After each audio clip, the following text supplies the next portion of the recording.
இந்த சீஸ்ஃபயர்லாம் இருக்குல்லங்க. அதெல்லாம் யோசிக்காதீங்க. எல்லாம் முடிஞ்சிருச்சு. அந்த எனர்ஜி ட்ரூப்ஸ் எல்லாம் முடிஞ்சிருச்சு. பிப்ரவரி 1 வந்து பார்த்தீங்கன்னா, எல்லாம் முடிஞ்சிருச்சு. ரஷ்யா பழையபடி அடிக்க ஆரம்பிச்சுட்டாய்ங்க. எனர்ஜி செக்டார்லாம் அடி விழுந்துட்டு இருக்கு. அதனால ரஷ்யா அடிச்சுட்டாங்க. சரி அடிக்கல. கரண்ட் எல்லாம் வரணும்லாம் கேட்காதீங்க. திரும்பி பயங்கரமா அடிக்க ஆரம்பிச்சுட்டாங்க அப்படிங்கிறது போல, உக்ரைனோட எனர்ஜி டிபார்ட்மெண்ட் இருக்கும் இல்லையா? Energy ministry. ஸோ அவங்க தரப்புல இருந்து வந்து பண்ண செய்திகள் வர ஆரம்பிச்சிருக்கு. ஸோ அதுக்கான போஸ்ட் போட்டுருக்காங்க. அது அப்படியே அட்டாச்மெண்ட்டா உக்ரைன்ல இருக்கும். ஸோ பார்த்தீங்கன்னா தெரியும். வார்னிங் வந்து பார்த்தா உக்ரைனோட மக்களுக்கு போக ஆரம்பிச்சிருச்சு. ரோலிங் தான்.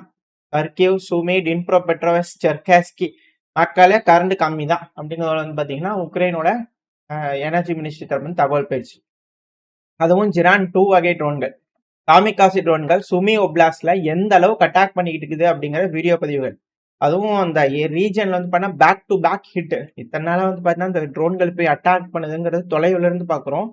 க்ளோஸ் கால்ல வந்து பார்த்தீங்கன்னா, அதுக்கான வீடியோ பதிவுகள் நெறைய வந்திருக்கு. பட் ஆனா, ஆ முதல்ல இருக்கிறதோட இப்ப நம்ம கம்பேர் பண்ணி பார்க்கும்போது, இப்ப இருக்கக்கூடிய ட்ரோன்கள கம்பேர் பண்ணி பார்க்கும்போது, வெடிமருந்துகள் அதிகமா எடுத்துட்டு வருது.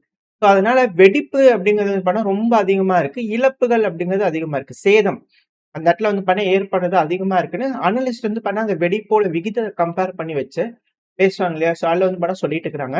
ஸோ அதுக்கான உதாரணம் இந்த வீடியோ நீங்க பார்த்துக்கங்க. ஒரு ட்ரோன் வந்து விழுகுது. பெலிஸ்டிக் மிசைல் விழுந்த மாதிரியான வெடி விபத்துகள் நடந்துகிட்டு இருக்கு. ஸோ மிசைலுக்கு இணையா வந்து பண்ண ஷாக்கி ட்ரோன்கள் வர ஆரம்பிச்சிருச்சு அப்படிங்கிறது போல செய்திகள் வந்துகிட்டு இருக்கு. ஏன்னா ரேஞ்ச இன்கிரீஸ் பண்ண அதிகமான எடைய வந்து பார்த்தீங்கன்னா, ட்ரோன்கள்னால எடுத்துட்டு போகுது. அதனால ரேஞ்ச் கம்மியாகும். ஆனா, விடை மருந்துகளோட எடை கம்மியா இருந்தா தொலைதூரம் போகும். ஸோ எடை அதிகமா இருக்கும்போது, கம்மியான தூரம் போனாலும் உக்ரைன்குள்ள எல்லா பக்கத்துல அடிக்கலாம் இல்லையா? ஸோ அதனால அதிகமான வெடி மருந்துகள், இந்த ஷாகி ட்ரோன்கள் அப்படியே டெவலப் ஆக ஆக அதிகமான எடைய தூக்கிட்டு போக ஆரம்பிக்குது. ஸோ அதனால இழப்புகள் ரொம்ப அதிகமா ஏற்படுது அப்படிங்கிறது போல செய்திகள் வருது. இந்த வீடியோல இருந்து வரக்கூடிய விஷயங்கள் அதுதான். பல அனலிஸ்ட்கள் இத பத்தி பேசிட்டு இருக்காங்க. ரொம்ப இதா வந்து பார்த்தீங்கன்னா சொல்லிட்டு இருக்காங்க. ஷாகி ட்ரோன்கள் மிக பெரும் தொல்லையா மாறிட்டு இருக்குது அப்படிங்கிறது போல. இதுல மெயினான விஷயம். இந்த ரஷ்யா, உக்ரைன் பிரச்சனையில ரஷ்யா ஜெயிச்சுட்டாங்க. கிளியர் விக்டரி வந்து பண்ணா தெரியுது. அதுக்கான காரணம் அமெரிக்கா.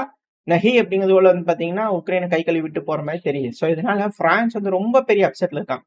இந்த டாவோஸ் மீட்டிங்லயே வந்து பார்த்தா நம்ம ஒரு விஷயம் சொல்லியிருந்தோம். பிரான்ஸோட அதிபர் பிரான்ஸ்ல வந்து G7 மீட்டிங் எமர்ஜென்சியா கூட்டலாம். ட்ரம்ப் அவர்களே வந்துட்டீங்க வந்து வாங்க பேசிட்டு போயிடலாம் அப்படிங்கிறது போல கூப்பிட்டதெல்லாம் பார்த்தோம்.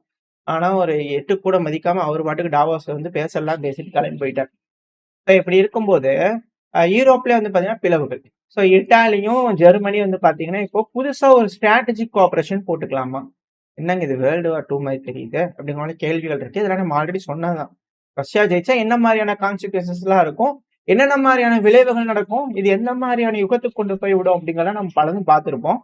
அந்த இது வந்து பார்த்தா கண்ணு முன்னாடி வர ஆரம்பிச்சிருக்கு. இப்ப என்னன்னா, ஜெர்மனியும், இட்டாலியும் என்ன பேசிக்கிறாங்க அப்படிங்கிறது போல யூகேவோட மீடியாக்கள்லாம் இருப்பாங்க இல்லையா? மீடியாக்கள், மேற்கு மீடியாக்கள். ஸோ அவங்க தரப்புல என்ன சொல்றாங்கன்னா, பிரான்ஸ் முடிஞ்சுட்டான். இன்ஸ்டபிலிட்டி. இப்ப பிரான்ஸ்ல வந்து பார்த்தீங்கன்னா, அடுத்தது யார் ஆட்சி வருவா? என்ன வருவாங்கன்னே தெரியல. முதல்ல பிரான்ஸ் வந்து EUல இருக்குமான்னே தெரியல. அதனால நம்மலாம் திருப்பி வந்து பார்த்தீங்கன்னா, இங்க இருக்கிறவங்கள ரீஓரியன்ட் பண்ணிக்கலாம். Germany, Italy. இப்ப இவங்க தானே சூப்பர் பவர்ஸ் EUவா இருக்கிறாங்க அப்படின்னா, இவங்க தானே அடுத்த ஒரு பவர்ஃபுல்லா வந்து பார்த்தீங்கன்னா, இங்க மாறிருவாங்க. ஸோ அப்படி மாறுனாங்கன்னா, நம்மளுக்குள்ள ஸ்ட்ராட்டஜிக் கோஆப்பரேஷன் எப்படி வச்சுக்கலாம் அப்படிங்கிறது போல, இட்டாலியோட ஜெர்மனி பேசிட்டு இருக்கிறதா வந்து பார்த்தீங்கன்னா, மேற்கு மீடியாக்களோட தகவல்கள். அதுவும் குறிப்பா இம்மானுவேல் மேக்ரான் அவர்களுக்கெல்லாம் முடிஞ்சிருச்சு. அவரு இனிமே ரிலையபிளான பார்ட்னரே இல்ல. அங்க பொலிட்டிக்கல் அவரோட ஃபியூச்சர் எதிர்காலம்ங்கிறது என்ன ஆகப் போதோ தெரியல. அந்த நாடே வந்து பார்த்தீங்கன்னா அவ்வளவுதான். ஆக்சுவலா இவங்க சொல்லக்கூடிய விஷயம் ஒண்ணு இருக்கு. இது நம்ம கடைசியா பார்க்கலாம். பட் செய்திய பார்ப்போம். அந்த நாட்டுல வந்து பார்த்தீங்கன்னா, இன்டர்னலாவே வந்து பார்த்தீங்கன்னா, ஏகப்பட்ட சிக்கல்கள் இருக்கு. ஸோ அதனால அங்க நம்பகத்தன்மை இல்ல. நம்மளுக்கு நம்பி எந்த ஒரு ஒப்பந்தத்தையும் போட்டுக்க முடியாது. நாளைக்கு வர்றவங்க என்ன செய்வாங்கன்றது தெரியாது.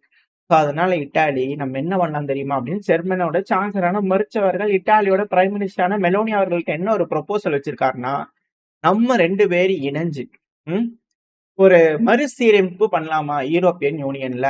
கன்சர்வேட்டிவ் பயாஸ்ல பண்ணலாமா? அதாவது நம்மளுக்காக அப்படிங்கிறது போல இப்ப எப்படி அமெரிக்கா சென்ட்ரிக் அமெரிக்கா ஃபர்ஸ்ட்ன்னு வராங்க. ஸோ அதுபோல ஈரோப் ஃபர்ஸ்ட் அப்படிங்கிறது போல கன்சர்வேட்டிவ் ஐடியாஸ கொண்டு நம்ம பண்ணலாமா? அப்படிங்கிறதோட வந்து பார்த்தீங்கன்னா, இவங்க தரப்பு வந்து ஒரு யோசனைகள பேசியிருக்கதா சொல்லப்பட்டு வருது. இது மிக பெரும் சிக்கலை ஏற்படும். ஏன்னா, இப்ப ஹங்கேரியோட விக்டர் ஆர்மன் அவர்கள் அதான் சொல்லிட்டு இருக்கிறாங்க. இப்ப பார்ப்போம். இப்போ ஈரோப்ல வந்து பாத்தீங்கன்னா, இப்ப இவங்க 2 பேரும் இணைஞ்சு ஒரு புது வகையான ஒரு ஒப்பந்தத்துக்குள்ள வராங்களா அப்படிங்கிறது போல. இப்ப இதனால என்ன அப்படின்னா, இதுல இருக்கக்கூடிய விஷயம், இப்போ ஒரு போர் நடந்திருக்கு. அந்த போர்ல ஒருத்தங்க தோக்கணும். யூரோப்பியன் யூனியன் தோக்கறதுக்கு வந்து மறுப்பு தெரிவிச்சாலும், ஒருத்தவங்க தோக்க தான் போறாங்க. அது யாரு? அதுதான் பிரான்ஸா? ஏன்னா பிரான்ஸ் இதுக்கு முன்னாடி ஆப்பிரிக்கால இந்த ரஷ்யா உக்ரைன் பிரச்சனை நடக்கிறதுக்கு முன்னாடி ரொம்ப ஸ்ட்ராங்கான ஒரு சாலிடான பொசிஷன் வச்சிருந்தாங்க ஆப்பிரிக்கால. இப்ப அதெல்லாம் போயிருச்சு. ஸோ யூரோப்பியன் யூனியன்லயே அதிகப்படியான இழப்புகளை சந்திச்ச நாடு அப்படிங்கிறது வந்து பண்ணா பிரான்ஸா நிக்குதா அப்படின்ற கேள்விகள் இருக்கு. ஸோ இதுதான் இங்க இருக்கக்கூடிய ஒரு இதா இருக்கு அந்த நியூஸ் இருந்து வரக்கூடிய விஷயம். ஸோ அதனால பிரான்ஸ் எப்போ வேணாலும் இந்த சூப்பர் பவர் ஸ்டேட்டஸை இழக்கலாம். அவங்க ஆயுதங்கள் தயாரிக்கிறாங்க, ஃபைட்டர் ஜெட்ஸ் வச்சுக்கிறாங்க, நியூக்ளியர் வெப்பன் வச்சிருக்காங்க, வச்சிருக்கலாம். பட் ஆனா அந்த சூப்பர் பவர் ஸ்டேட்டஸ் அப்படிங்கிறது பண்ணா பிரான்ஸுக்கு போயிருச்சு அப்படிங்கிறது இதுல இருக்கக்கூடிய விஷயம்னு பல அனலிஸ்டுகளோட கருத்துக்கள். இப்போ யூரோப்பியன் யூனியன்லயே அவங்க எடுக்கக்கூடிய முடிவுகளை மத்த நாடுகள்லாம் எதிர்த்து குரல் கொடுக்க ஆரம்பிச்சிருக்காங்க. அதுவும் ஹங்கேரியோட ஃபாரின் மினிஸ்டரான பீட்டர் செசார்டோ அவர்கள் ஹங்கேரியான நாங்க இயூல வந்து பாத்தீங்கன்னா முடிவுகள் எடுத்தாங்க இல்லையா, அதுக்கு எதிராக கேஸ் போட்டிருக்காங்க, லா சூட் போட்டிருக்கோம். அது எப்படிங்க நீங்க ஏப்ரல் மாசத்துக்குள்ள ரஷ்யாவோட எனர்ஜி எல்லாமே கம்ப்ளீட்டா எல்என்ஜி சப்ளை எல்லாம் கட் பண்ணணும்னு சொல்லுவீங்க. எங்க நாட்டுல இருக்கக்கூடிய சூழ்நிலை அப்படி. நாங்க ரஷ்யாக்கு பக்கத்துல இருக்கிறோம், நாங்க அவங்ககிட்ட இருந்து வாங்கினா எங்களுக்கு சீப்பா கிடைக்கும். எப்படி நீங்க அந்த ரேட்டுக்கு தருவீங்க? எங்க மக்களுக்குலாம் வந்து நாங்க எப்படி தரது அப்படிங்கிறது போல அவங்க தரப்பு நியாயமா கேட்டுக்கிட்டு இருக்காங்க. ஸோ இதுதான் இங்க இருக்கக்கூடிய விஷயம். ஸோ ஜெர்மனியும் சரி, இட்டாலியும் சரி, இதுக்கப்புறம் இவங்க எல்லாம் இணைஞ்சு என்ன மாதிரியான முடிவுகள் எடுக்க போறாங்க?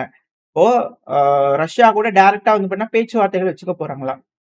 யாரு போய் ஃபர்ஸ்ட் பேசுவாங்க? என்ன மாதிரி பேசுவாங்க? என்ன மாதிரியான டெர்ம்ஸ்ல இருக்கும்? இவங்க எப்படி உள்ள ரீஆர்கனைஸ் ஆக போறாங்க? யூரோப்பியன் யூனியன்ல என்ன மாதிரியான அலையன்ஸ் ஃபார்ம் ஆக போகுது அப்படிங்கறத பொறுத்து தான் எதிர்காலத்தோட EU இருக்க போது. அதுல எந்தெந்த நாடுகள் யூரோப்பியன் யூனியன்ல இருக்க போறாங்க, இல்லாம போறாங்கன்றதே மிக பெரும் கேள்வியா மாறிட்டு இருக்கு. இப்ப பாப்போம். ஏன்னா முதல்ல ரஷ்யா உக்ரைன் பிரச்சனையில என்ன வேணா நடக்கலாம்னு தெரிஞ்சுதான் UK வெளியே போயிட்டாங்க. இப்ப அடுத்தது வந்து பாத்தீங்கன்னா பிரான்ஸ் வெளியே போறாங்க அப்படின்னா, இப்ப பேலன்ஸ் இருக்கக்கூடிய நாடுகள் EU. இவங்கெல்லாம் வந்து பாத்தீங்கன்னா இணைஞ்சு உக்ரைனுக்கு ஆதரவா ரஷ்யா கூட போராட போவாங்களா அப்படிங்கிற ஒரு எதிர்பார்ப்புகளும் சில அனலிஸ்டுக்குள்ள இருக்கு. இப்ப பாப்போம் என்ன நடக்க போகுதுன்னு. ஏன்னா இந்த ஜியோ பொலிட்டிக்கல் எர்த்குவேக் அப்படிங்கிறது வந்து பண்ண ஆரம்பிச்சிருச்சு. அந்த டர்பியூலன்ஸ் எல்லாம் ஆரம்பிச்சிருச்சு. இந்த பிளவு அப்படிங்கிற போல நிலநடுக்கம் வருது. அதோட விளைவு எப்படி இருக்கும்? மோசமாலாம் இருக்கும். ஏதோ ஒரு பக்கத்துல அஃபெக்ட் அப்படிங்கிறது ஆகத்தானே செய்யும். ஒரு இடத்துல நிலநடுக்கம் வருதுன்னா இன்னொரு இடத்துல சுனாமி வரத்தானே செய்யும். அப்படிங்கிற கேள்விகள் இருக்கு. இந்த ஒரு காரணத்தினாலதான் அமெரிக்கா வந்து பண்ண அச்சம். நம்மளோட கைப்பிடியில இருந்து யூரோப்பியன் போகுதே, நம்மளோட பவர் வீக் ஆகுதே பல பகுதிகள்ல இருந்து அப்படிங்கிறதுனால இந்த வேர்ல்டு ஒரு புதுசா இந்த நியூக்ளியர் ஆர்ம்ஸ் கண்ட்ரோல் இல்லாத ஒரு உலகத்துக்குள்ள போகுது அப்படிங்கிற போல செய்திகள் வந்துகிட்டு இருக்கு. அதுவும் பினான்சியல் டைம்ஸ் தரப்பு இது போல செய்திகள் வந்திருக்கு. எல்லாத்தையும் நீங்க ஆர்கனைஸ் பண்ணி இந்த டீ கடை பெஞ்சில் உட்காந்து என்னென்ன பேசிக்கிறாங்க அப்படிங்கிறது போல கேட்டீங்க அப்படின்னா, சொல்லக்கூடிய வித்தியாசங்க பேச்சுக்கள் இது போல விஷயங்களை வச்சு நம்ம அனலைஸ் பண்ணி பார்க்கும்போது அச்சங்கள் அப்படிங்கிறது வர ஆரம்பிச்சிருக்கு. எல்லா விஷயத்தையும் நான் சொல்ல, நான் சும்மா ஒரு சின்ன இது மட்டும் சொல்றேன். இந்த நியூக்ளியர் ஆர்ம்ஸ் கண்ட்ரோல் அப்படிங்கிறது பண்ண ரொம்ப ரொம்ப முக்கியம். ஏன்னா ஒரு நாடு இவ்வளவுதான் வச்சுக்கணும், நாடு அணு ஆயுதம் தயாரிக்க கூடாது, அணு ஆயுத சோதனை பண்ணக்கூடாது அப்படிங்கிறது போல இருக்கிறதுனாலதான் பல நாடுகள் கிட்ட இல்ல. இப்ப பல நாடுகள் கிட்ட அணு ஆயுதங்கள் இருந்துச்சு அப்படின்னா என்ன நடக்கும்? ஒருத்தங்க மாறி மாறி போட ஆரம்பிச்சுக்குவாங்க அப்படிங்கிறது போல ஒரு ஒரு இது இருந்தாலும் அந்தந்த நாடுகள் இப்ப ஈரான் கிட்ட கேட்டா என்னோட சேஃப்டிங்க. இப்ப இஸ்ரேல் பாருங்க சும்மா சும்மா எங்க மேல அட்டாக் பண்ணிட்டு இருக்காங்க, எங்கிட்ட இருந்து அவங்க வருவாங்களா? அமெரிக்கா வந்து ஆபிரகாம் லிங்கன் கேரியர் தூக்கிட்டு வந்திருக்காங்க, எங்கிட்ட அணு ஆயுதம் தான் வந்திருப்பாங்களா? நாங்க அணு ஆயுதம் போட்டுருவோம் லிங்கன் கேரியர் மேல அப்படின்னா வருவாங்களா? அப்படிங்கிறது போல அந்தந்த நாடுகள் வந்து பண்ண டிஃபென்சிவ்க்கான யூஸ் பண்ண போறோம் அப்படிங்கிறது போல அவங்க தரப்புல இருந்து வாதங்கள் இருக்கும். இது போல எல்லாத்துக்குள்ள இருந்து மாறி மாறி அமுத்திக்குவீங்க அப்படிங்கிறது போல அவங்க சொல்லுவாங்க. ஏன்னா அவங்க கொலோனியல் மைண்ட் செட்ல இருக்காங்க. ஒரு நாட்டை போய் பிடிக்கணும், அவங்கள மாளணும் அப்படிங்கிற மைண்ட் செட்ல இருக்கிற வரைக்கும் அவங்க இதுக்கு ஒத்துக்கு போறது இல்ல. டிஃபென்சிவ்ல இருக்கிறவங்க அது போல ஆள நடிக்கிறவங்க இருந்து தற்காத்துக்கணுன்றதுக்காக வேணும் அப்படிங்கிறதும் இது போல இருதரப்புல இருந்துகிட்டு தான் இருக்கு. இப்போ ஏன் இந்த நியூக்ளியர் ஆர்ம்ஸ் கண்ட்ரோல் இல்லாம போயிரும் அப்படின்னா, பல நாடுகள் குறிப்பா இப்ப ஆப்பிரிக்கால புர்கினா ஃபாசோ அணு உலை வைக்கிறதுக்கான விஷயங்களுக்குள்ள இறங்க ஆரம்பிச்சிட்டாங்க. ரஷ்யாவோட ஆல்ரெடி ஒப்பந்தங்கள் போட்டிருக்காங்க. அது போல விஷயங்கள் போயிட்டு இருக்கு. அணு உலை எந்த அளவுக்கு முக்கியம் அப்படிங்கறத நம்ம பாத்துக்கிட்டு இருக்கோம். அணு உலை ஒரு நாட்டுல இருந்துட்டாலே அவங்களால அணு ஆயுதங்கள் உருவாக்க முடியும். இப்ப நான் உதாரணத்துக்கு சொல்றேன், ஈரான்ல இருக்கக்கூடிய இந்த அணு கழிவுகள்லாம் இருக்கு இல்லையா, அதை தூக்கி பக்கத்து நாடுகளை போட்டாதான் சிக்கலாம். அமெரிக்காக்காரர் வந்து தான் கட்டுப்பாட்டுக்குள்ள இருக்குன்னு குர்திஸ்தான் ரீஜனை உருவாக்குறாங்கன்னு வச்சுக்கோங்க. அப்படிலாம் நான் விட மாட்டேன்னு சொல்லிட்டு அந்த கழிவு எடுத்து அவங்க மேல வீசிட்டான்னு வச்சுக்கோங்க, குண்டுல கட்டி விட்டு வீசினாங்கன்னு வச்சுக்கோங்க, என்ன ஆகும்? என் நாட்டுக்குள்ள நான் போட்டுக்கிறேன்டா, என் பாதுகாப்புக்கு நான் போட்டுக்கிறேன்டா அப்படிங்கிறது போல அவங்க போட்டாங்கன்னா என்ன ஆகும்? ஸோ இதுதான் இங்க இருக்கக்கூடிய சிக்கலா மாறிடுச்சு. ஸோ இது போல எல்லாத்துக்குள்ளயும் வந்து பார்த்தீங்கன்னா, அது போல வர்றதுனால, எல்லா நாடுகளுக்கும் அச்சங்கள் இருக்கும். ஸோ இது போல கட்டுக்கடங்காம எல்லாரும் தாம் பங்குக்கு அ செய்ய செய்ய அமெரிக்கா வந்து பார்த்தீங்கன்னா, ஆல்ரெடி அவங்க அதிகமா வச்சிருக்காங்க. அமெரிக்காவும் சரி, ரஷ்யாவும் சரி. அதிகமா அணு ஆயுதங்கள் ஆல்ரெடி சீனா வந்து போட்டி போட்டுருக்காங்க. அவங்களெல்லாம் கட்டுப்படுத்த முடியாது. புதுசா உருவாக்கக்கூடிய நாடுகள கட்டுப்படுத்தினா மட்டும் தான் முடியுமே தவிர, ஒன்ஸ் அவங்ககிட்ட அணு ஆயுதம் வந்துருச்சுன்னா, அவங்க எக்ஸ்பேண்ட் பண்றாங்கன்னா, அது ஒண்ணுமே பண்ண முடியாது. ஸோ இது போல விஷயம். ஏன்னா, இப்ப பாகிஸ்தான் எக்ஸ்பேண்ட் பண்றேன்றாங்க. நம்ம எக்ஸ்பேண்ட் பண்றேங்கிறோம். வந்து எதாவது செய்ய முடியுமா? ஒண்ணும் பண்ண முடியாது. புதுசா உருவாக்கக்கூடிய நாடுகள தான் கன்டெயின் பண்ண முடியுமே தவிர, ஆல்ரெடி இருக்கக்கூடிய நாடுகள ஒண்ணுமே பண்ண முடியாது. ஸோ இந்த விஷயங்கள்னால, எல்லா நாடுகளும், எல்லா பிராந்தியத்திலயும் அணு ஆயுதங்கள உருவாக்க ஆரம்பிச்சுட்டாங்க அப்படின்னா, எல்லாரும் அதிகப்படியா உருவாக்க, இந்த நாடு இதோட கண்ட்ரோல இழந்துரும் அப்படிங்கிறது போல செய்திகள்லாம் வர ஆரம்பிச்சிருக்கு. இது போல பல விஷயங்கள் இதுல இருக்கு. இந்த இதுலயே நெறையா படிச்சீங்கன்னா, உங்களுக்கு வேற வேற இதுல புரியும். இதுல மெயினான விஷயம் என்னன்னா, திமித்ரி மெத்வதேவ் அவர்கள்கிட்ட வந்து பாத்தீங்கன்னா, இது போல விஷயங்கள போய் கேட்டிருக்காங்க. "ஏங்க நியூ ஸ்டார்ட் ட்ரீட்டி வந்து பாத்தீங்கன்னா, இருக்குல்ல. அது எப்படி?" அப்படின்னு போல கேட்டதுக்கு, அ இருதரப்புலயும் மிஸ் அண்டர்ஸ்டாண்டிங் அந்த ஒப்பந்தங்கள், அந்த ஒத்து வரக்கூடிய தன்மைகள்ன்றது வேரியேஷன் இருக்கு.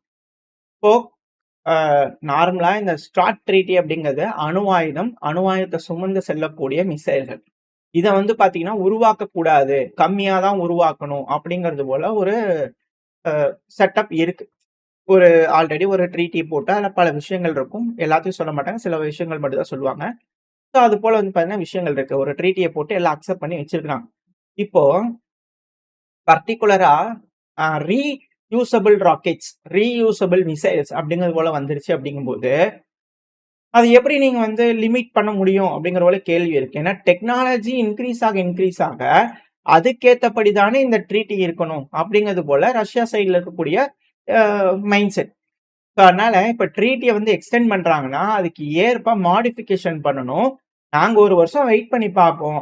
அமெரிக்கா ரெஸ்பாண்ட் பண்ணல அப்டின்னா, நாங்களும் அதுக்கேத்த மாரி பண்ணிருவோம். அமெரிக்கா தான் நியூக்ளியர் வெப்பன்ஸ ரெடியூஸ் பண்றதுக்கு, ஆ இல்ல அவங்க வேற மாரி கன்வென்ஷனல் ஆ இது வந்து நியூக்ளியர் வெப்பன் கிடையாது, நியூக்ளியர் மிசைல் கிடையாதுன்னு சொல்லலாம். ஆனா, அதுல நியூக்ளியர் ஆயுதத்த வைக்கிற மாரியான மாடிஃபிகேஷன் பண்றதுக்கு எவ்வளோ நாள் ஆயிரும்? இப்ப டாமஹாக் மிசைல் வந்து பார்த்தீங்கன்னா, ஷிப் லான்ச்சுன்னாங்க. அதுவே வந்து பார்த்தீங்கன்னா, இப்போ கிரவுண்ட் பேஸ் லான்ச்சுன்னு மாத்துறாங்க இல்லையா? அதுக்கேத்த மாரி பண்றாங்களே! இப்பலாம் மிசைல்ல ஏர் டிஃபென்ஸ்க்காக வச்சிருந்தாங்க.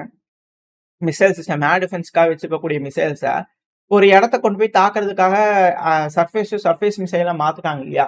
இப்ப ஏர் லான்ச்டு ஏர் டூ ஏர் மிசைல்ஸ சர்ஃபேஸ் வெசல்ல இருந்து லான்ச் பண்ணக்கூடிய மிசைல்ஸா மாத்துறாங்க இல்லையா? ஸோ இது போல மாடிஃபிகேஷன், டெக்னாலஜி, தொழில்நுட்பம் இதெல்லாம் அப்கிரேட் அதுக்கேத்த மாரி தானே நம்ம கொண்டு வரணும் ட்ரீட்டி அப்டின்னு போல கேட்குறாங்க. ஸோ அப்போ ரிடக்ஷன் பண்றது வந்து பண்ணா டெரிபிள் ஐடியா அப்டின்னு போல ரஷ்ய தரப்புல இருக்கு.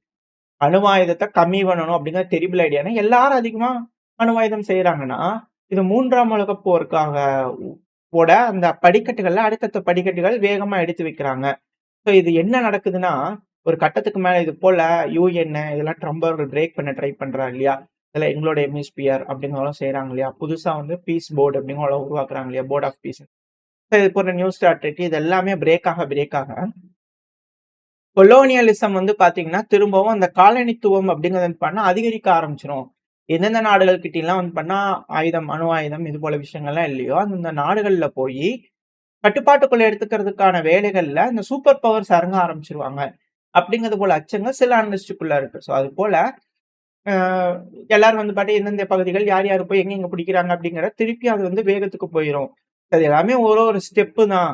ஸோ அது போல வந்து பண்ணா ஈஸியா போயிரும். அந்த மாரியான ஒரு யுகத்துக்கு போயிருவோமா? அப்படிங்கிற போல கேள்விகள் வர ஆரம்பிச்சிருக்கு.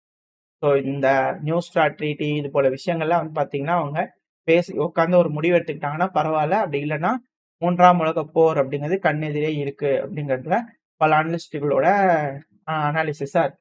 அதுபோல எதுவும் இல்லாம எல்லாம் பேசி தீர்த்துக்குவாங்க அப்படிங்கிற நம்பிக்கையில இந்த பதிய நான் முடிச்சுக்கலாம். இந்த பதிவு எப்படி இருந்துச்சு உங்களுக்கு பிடிச்சிருக்கா? பிடிச்சுனா லைக் பண்ணுங்க. உங்க ஃப்ரெண்ட்ஸ் அண்ட் ஷேர் பண்ணிக்கோங்க. அது கூடவே மறக்காம நம்ம சேனல் இன்னும் சப்ஸ்கிரைப் பண்ணலாம். மறக்காம சப்ஸ்கிரைப் பண்ணிக்கோங்க. அப்பதான் நம்ம போடக்கூடிய வீடியோக்கள வச்சு யூடியூப் 4 பேத்துக்கு ப்ரமோட் பண்ணும். உங்களோட அன்பு ஆதரவு எனக்கு எப்ப இருக்கும்னு நம்பிக்கையில இந்த பதிவ நான் முடிச்சுக்கலாம். இந்த பதிவு நல்லா இருக்கும்னு நம்பிக்கையில அடுத்த பதிவு உங்கள சந்திக்கிறேன். அது வரைக்கும் ஸ்டே சேஃப். பை.